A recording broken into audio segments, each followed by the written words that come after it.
Hello दोस्तों, आज हम इस वीडियो में मंगल पांडे के बायोग्राफी के बारे में बात करेंगे। मंगल पांडे भारत के प्रथम स्वतंत्रता संग्राम के अग्रदूत थे। उनके द्वारा भड़काई गई क्रांति की ज्वाला से अंग्रेज शासन बुरी तरह हिल गया। हालांकि अंग्रेजों ने इस क्रांति को दबा दिया, पर मंगल पांडे की शहादत ने देश में जो क्रांति के बीज बोए, उसने अंग्रेजी हुकूमत को 100 साल के अंदर ही भारत से उखाड़ फेंका। Mangal Pandey British East India Company के अंतर्गत 34वीं बंगाल नेटिव इन्फेंट्री में एक सिपाही थे। 1800 क्रांति के दौरान मंगल पांडे ने एक ऐसे विद्रोह को जन्म दिया जो जंगल में आग की तरह संपूर्ण उत्तर भारत और देश के दूसरे भागों में भी फैल गया। यह भले ही भारत के स्वाधीनता का प्रथम संग्राम न रहा हो, पर यह क्रांति निरंतर के आगे बढ़ती गई। अंग्रेजी हुकूमत ने उन्हें गद्दार और विद्रोही की संज्ञा दी, पर मंगल पांडे प्रत्येक भारतीय के लिए एक महानायक है।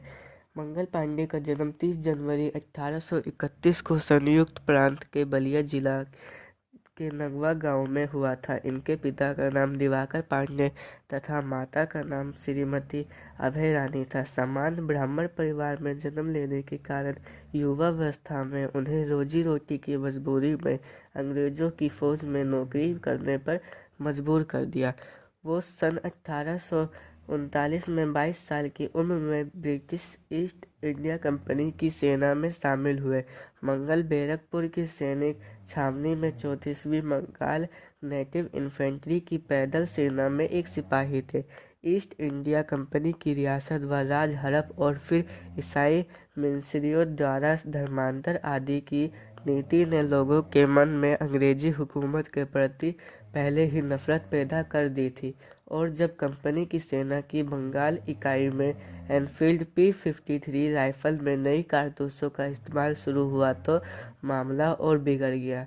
इन कारतूसों को बंदूक में डालने से पहले मुंह से खोलना पड़ता था, और भारतीय सैनिकों के बीच ऐसी खबर फैल गई कि इन कारतूसों को बनाने में गाय तथा सुअर की चर्बी का प्रयोग किया जाता है। उनके मन में ये बात घर कर गई कि अंग्रेज हिंदुस्तानियों का धर्म भ्रष्ट करने पर आमादा है, क्योंकि ये हिंदू और मुसलमानों दोनों के लिए नापाक थे। भारतीय सैनिकों ने साथ होने वाले भेदभाव से पहले से ही भारतीय सैनिकों में असंतोष था, और नई कारतूसों से संबंधित अफवाह ने आग में घी का कार्य किया। 9 फरवरी 1857 को जब नया कारतूस देसी पैदल सेना को बांटा गया, तब मंगल पांडे ने उसे लेने से इनकार कर दिया। इसके परिणाम स्वरूप उनके हथियार छीन लिए जाने व वर्दी उतार लेने का हुक्म हुआ।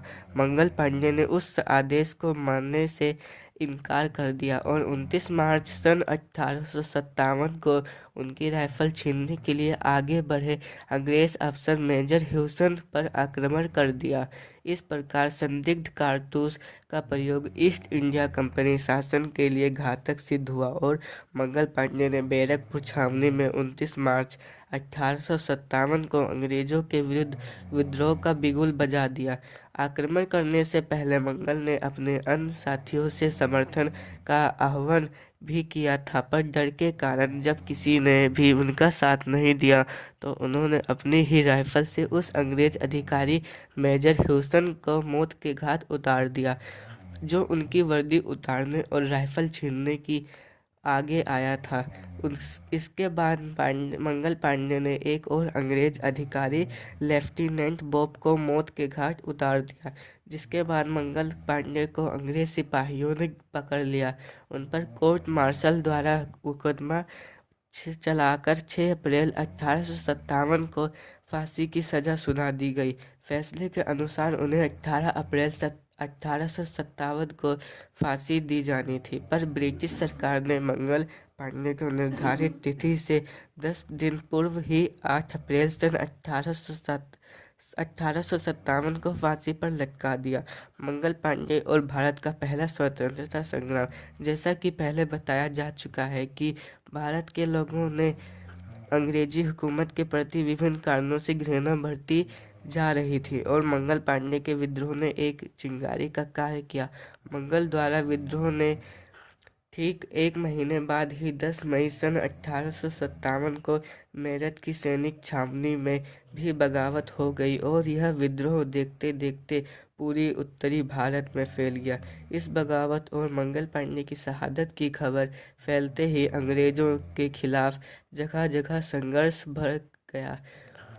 यद्यपि अंग्रेज इस विद्रोह को दबाने में सफल हो गए, लेकिन मंगल द्वारा 1857 में बोया गया क्रांति का बीज 90 साल बाद आज़ादी के वृक्ष के रूप में तब्दील हो गया। इस विद्रोह, जिसे भारत का पहला स्वतंत्रता संग्राम भी कहा जाता है, किसान और मजदूर भी शामिल हुए और अंग्रेजी हुकूमत को करारा झटका दिया।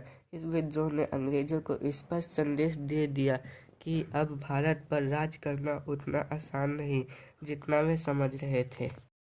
जैसा कि आप सभी लोग भी जानते हैं, मंगल पांडे के जीवन पर फिल्म और नाटक प्रदर्शित हुए हैं और उनकी पुस्तकें भी लिखी जा चुकी है।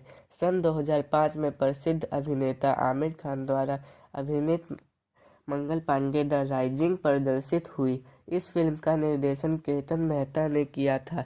सन 2005 में ही द रोटी रिबेलियन नामक नाटक का भी मंचन किया गया। इस नाटक का लेखन और निर्देशन सुप्रिया करुणाकरन ने किया था। जेडी स्मिथ के प्रथम उपन्यास व्हाइट टीथ में भी मंगल पांडे का जिक्र है। अगर आपको यह वीडियो अच्छी लगी हो तो हमारे चैनल को सब्सक्राइब जरूर करें।